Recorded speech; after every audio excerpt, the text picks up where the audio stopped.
हरिओम श्रीराम अंबज्ञ। मी वंदना वीरा दसनूरकर, जळगाव शहर उपासना केंद्र। मी बापूंकडे 2001 पासून येत आहे। बापूंकडे आल्यापासून मला खूप अनुभव आले। त्यातला मी एक अनुभव सांगते। माझ्या मुलाचा जन्म झाला, त्याच्यानंतर त्याचे 6 महिन्याचं असताना असे 2-3 ऑपरेशन झाले। नंतर डॉक्टरांनी एक शेवटचं ऑपरेशन 5 वर्षाचं असताना करायचं बा असं सांगितलं होतं।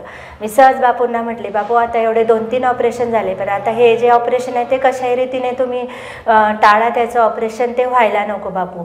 मी बोलून तर दिली, पण मग असं वाटलं की बा आपण बापूंना काही मागतो, पण मी फक्त एकदाच बापूंना म्हटलेली होती। मग सहज आम्ही डॉक्टरांना दाखवायला गेलो। जेव्हा 5 वर्षाचा तो झाला तेव्हा डॉक्टर म्हटले चालेल म्हणे, आपण आधी याची दातांची ट्रीटमेंट करू, मग दातांची ट्रीटमेंट झाल्यानंतर त्याचं ऑपरेशन करू, कारण त्याचा हिरडीचा प्रॉब्लेम होता। मग दातांची ट्रीटमेंट त्याची वर्षभर चालली।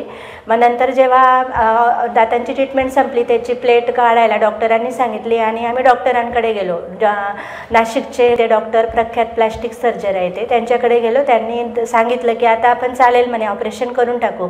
त्यांना आतापर्यंत त्यांच्या हाताखालनं एवढे केस गेलेल्या होत्या की एकाचंही असं काही झालेलं नव्हतं की बा ऑपरेशन रद्द वगैरे। त्यांनी सहज तारीख वगैरे सर्व ठरवलं, केव्हा ॲडमिट व्हायचं सर्व ठरल्यानंतर ते सहज म्हणे चल मी बघून घेतो म्हणे। म्हणून त्यांनी त्याची हिरडी बघितली, तर ती हिरडी आपोआप जुळून गेलेली होती। तर तेच त्यांना आश्चर्य वाटलं की बा म्हणजे मी आतापर्यंत एवढे माझ्या हातून एवढे ऑपरेशन झाले, पण असं कधीच नाही झालं, कारण मी दातांची ट्रीटमेंट प्रत्येकाला दिली, प्रत्येकाचे त्याच्यानंतर ऑपरेशन झाले, पण पहिली केस अशी झाली की ते हिरडी आपोआप जुळून गेलेली होती। हे सर्व माझ्या बापूंमुळे शक्य झालं, कारण मी फक्त बापूंजवळ एकच वेळेला बोललेली होती की बापू माझ्या मुलाचं ऑपरेशन आता नको, भरपूर ऑपरेशन झाले, खूप कंटाळा आला, आता ऑपरेशन होऊ नका देऊ बा।